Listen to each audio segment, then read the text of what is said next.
さあここからはですね、これからの大学入試展望、大学入試はどう変わるかというのをですねテーマにお話をしていきたいと思うんですけれども、まず共通テストに伴う出題方法の変化についてお伺いをしていきたいと思います。今後ですね、大学受験を控えていて大学入学共通テストの実態を知りたいと考えていらっしゃる方すごく多いかと思うんですけれども、いよいよ2021年から始まる大学入学共通テスト、これについて従来のセンター試験と比較して具体的にどのように変わるのかを教えていただけないでしょうか。はい、かしこはい、まりました。はい、それでは少しばかりお時間を頂戴いたしましてお話をさせていただきます。先ほどご質問がございました大学入試共通、大学入学共通テストはどのように変わるのかというふうなお話ですが、まずは高大接続改革というふうなものが行われるというふうなことは皆さんご存知でしょうか。高等学校の教育と大学の教育を接続するところの改革をしようというふうなものがそもそもの発端なんですが、はい、ところがこれは社会からの要望がございまして、社会から大学の卒業生残念ながら即戦力とはならないというふうななるほど、社会からのご要望がございまして、そしたらば大学の教育を変えよう、大学の入試を変えようというふうなことで、中央教育審議会、つまり、安西先生とか養老先生とか、つまり日本の知の、権限の方々たちが議論をしまして、高大接続改革というふうなものを、議論いたしました。はい、そしてそのためには、子どもたちには考える力、そして、判断する力、そして表現する力が必要だろうと、でそういうふうなものをテストで問おうというふうなもので、今回の大学入学共通テストというふうなものが設計されたわけでございます。はい、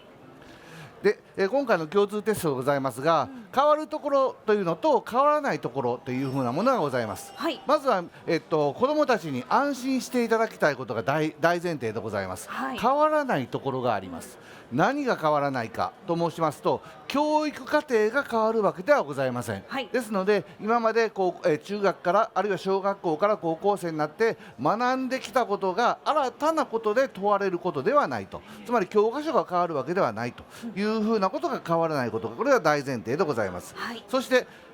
いろいろ変えようというふうに思ったこの目玉の改革でございますが、これが残念ながら先送りになったというふうなことで、変わらないところは大前提、つまり教育課程が変わっていないというふうなことはご安心いただきたいんです。はい、ところが変わるところもございます。はい、まず先ほどの思考力、判断力、表現力というふうなものを問うがゆえにテストの傾向が大きく変わります。テストの傾向が大きく変わります。で、これは英語、数学、国語、理科、社会すべての教科において変わるわけなんですけれども、その中で形式自体も変わる科目が英語、リスニングと筆記も両方なんですけれども、英語、数学、国語というふうな3教科につきまして形式も変わるというふうなことでございます。さて、ではそれどのように変わるかでございますが、まずは国語でございます。国語につきましては、今まで1番、2番、3番、4番と4題の出題がございまして、1番が評論、2番が小説、そして古文、漢文というふうな4題の設問があったんですけれども、そのうち1番と2番の評論と論説というふうなものを論理的文章、実用的文章というふうなもので、そして文学的文章というふうなもので3分野からの融合問題が出題されるというふうなことになりそうだというふうなことでございます。はい、次に数学でございます。はい、数学は大きく変わります。数学1の分野、つまり数学1ないしは数学 1A というふうな分野なんですけども、試験時間が今まで60分だったものが70分に10分長くなります。はい、10分延長されます。で、なぜ延長されるかと申しますと、論理的な文章、つまり具体的な事象や条件が複雑化するような、俗に言う太郎さんがどこどこで生まれてどういったものを買うて、そして花子さんがどういったものをしてっていう風な文章題が非常に長くなります。ですのでそういったものが読解力というふうなものが必要になりますので10分間長くなるというふうなところでございます。はい、次に変わるところでございます。はい、英語でございます。英語英語は先ほど言いましたリーディングとリスニングというふうな筆記とリスニングがあるんですけども、まずはリーディングですが、ここに書かさせていただいておりますが、今までは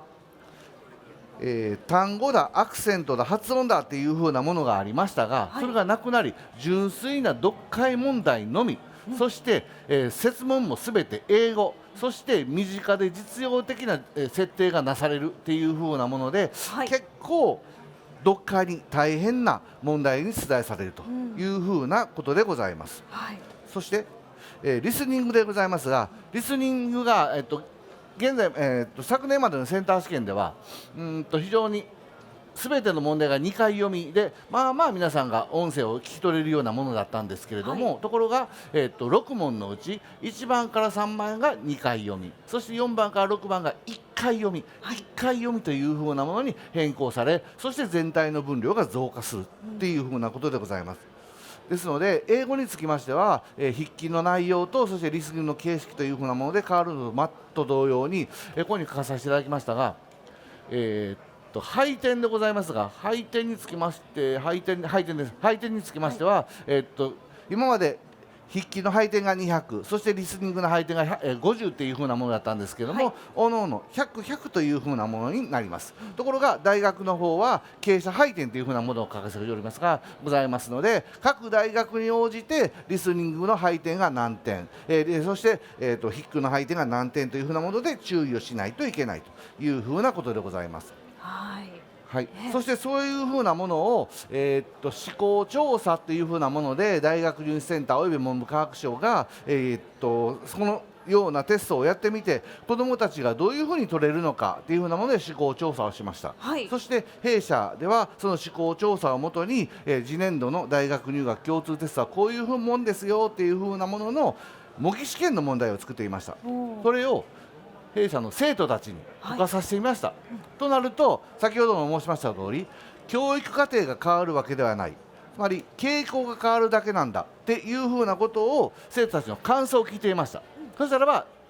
先ほど言った通りです。リーディングは時間が足りませんでした。リスニングは1回読みはやっぱ難しかったです。国語はあんまり傾向が変わるようやったですけども変わりませんでしたね。数学はよくできる子は良かったんですけれども、